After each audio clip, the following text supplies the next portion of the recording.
Hello అండి అందరికి yesterday mini vlog తో మేము ముందుకు వచ్చేసాను. కొన్ని రోజుల దూరంలోనే ఉన్నామండి మేము. ఏంటేంటి మళ్ళీ చెప్పమ్మా? అదేనండి, ఇండియాకి రావడానికి ఇంకా కొన్ని రోజులే ఉంది అని చెప్తున్నాను. నా ఆనందం అంతా ఇంత కాదు, సూపర్ ఎక్సైటెడ్ గా ఉన్నాం మేమైతే. అందులోనూ మా ప్లానింగ్ డైరెక్ట్ గా తిరుపతి, ఆ వెంకటేశ్వర స్వామి దర్శనం, ఆ వెంకటేశ్వర స్వామిని చూడాలనే ఆతృత. ఇంకా స్వామి వారికి ముడుపు కట్టకుండా ఎలా ఉంటాను, దానికోసమే స్వామి వారికి ఇష్టమైన చలిమిడి దీపాలు ప్రిపేర్ చేసేసుకుంటున్నాను.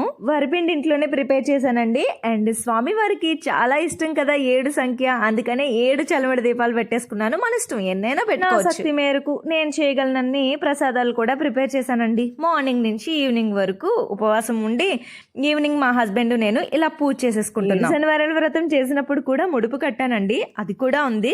మళ్ళీ ఇప్పుడు కూడా ముడుపు కట్టుకున్నాం. యొక్క చల్లని దీవెనలు మనందరి మీద ఎప్పుడూ ఉండాలని మనస్ఫూర్తిగా దండం పెట్టుకుని స్వామివారికి ఇష్టమైన ముడుపు, పిండి దీపాలు, చెలివిడి వడపప్పు, ప్రసాదాలు అన్ని కూడా సమర్పించుకున్నామండి. మనసులో ఎలాంటి నెగిటివ్ థాట్స్ పెట్టుకోకుండా స్వామివారిని మనం పూజించాలే గాని ఆ స్వామివారి యొక్క దీవెనలు మన మీద ఎప్పుడూ ఉంటాయి. వానర సేవిత గోవింద, వారధి బంధన గోవింద, సప్తగిరీశ గోవింద. ఇదండి ఇవాల్టి నా వీడియో మీకు నచ్చిందా? నచ్చితే like, share and subscribe to my channel. మరొక మంచి వీడియోతో మళ్ళీ కలుద్దాం.